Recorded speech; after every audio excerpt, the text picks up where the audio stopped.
যখন বিশ্বাস ভেঙে যায় তখন সরি বলার কোনো মানে থাকে না। আপন অনেক ছিল, কিন্তু যখন আমি পিছনে তাকিয়ে দেখেছি তখন ছায়াটাই আমার সাথে ছিল, অন্য কেউ নয়।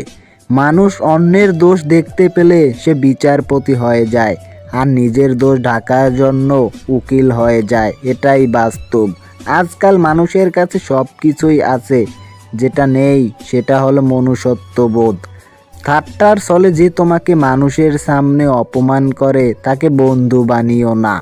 আপনার পেছনে কেউ বাজে কথা বলে তিনটি কারণে: এক, যখন তারা আপনার অবস্থায় পৌঁছাতে পারে না।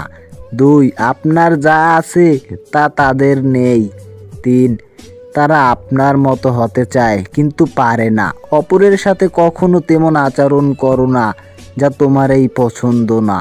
কাজের কারণে আমরা ক্লান্ত হয়ে পড়ি না, আমরা ক্লান্ত হয়ে পড়ি দুশ্চিন্তা, হতাশা এবং বিরক্তির কারণে।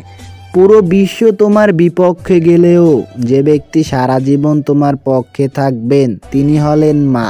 কখনো সব প্রশ্নের উত্তর নিজের মতো করে দেওয়া যায় না।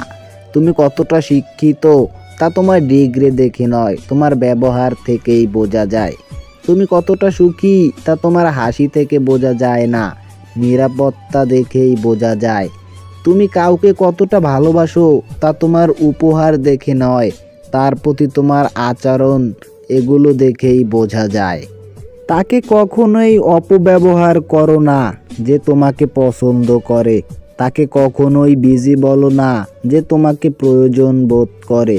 তাকে কখনোই ধোঁকা দিও না যে তোমাকে সত্যি বিশ্বাস করে। তাকে কখনোই ভুলে যেও না যে সব সময় তোমাকে মনে রাখে। কাউকে জীবন থেকে সরিয়ে দেওয়ার প্রথম লক্ষণ কথা না বলা। কাউকে জীবন থেকে সরিয়ে দেওয়ার দ্বিতীয় লক্ষণ ব্যস্ত আছি বলে পরে কথা বলছি। এরপর অজুহাতের শেষ থাকে না। যদি বুঝতে পারেন মানুষটা খুব ডিপ্রেশনে আছে, তাকে কোনো জ্ঞান বা উপদেশ দেবেন না। সে কি বলতে চায় সেটা আগে শুনুন, কারণ এই সময়টা মানুষ উপদেশ শুনতে চায় না, শুধু চায় কেউ তার ভেতরের কথাগুলো মন দিয়ে শুনুক। ঝগড়ার সময় মাথা ঠান্ডা রেখে কথা বলা উচিত। মনে রাখবেন, ঝগড়া হয়তো এক সময় মিটে যায়, কিন্তু হৃদয় চিরে রক্তক্ষরণের মতো কথাগুলো কোনোদিন মিটে না।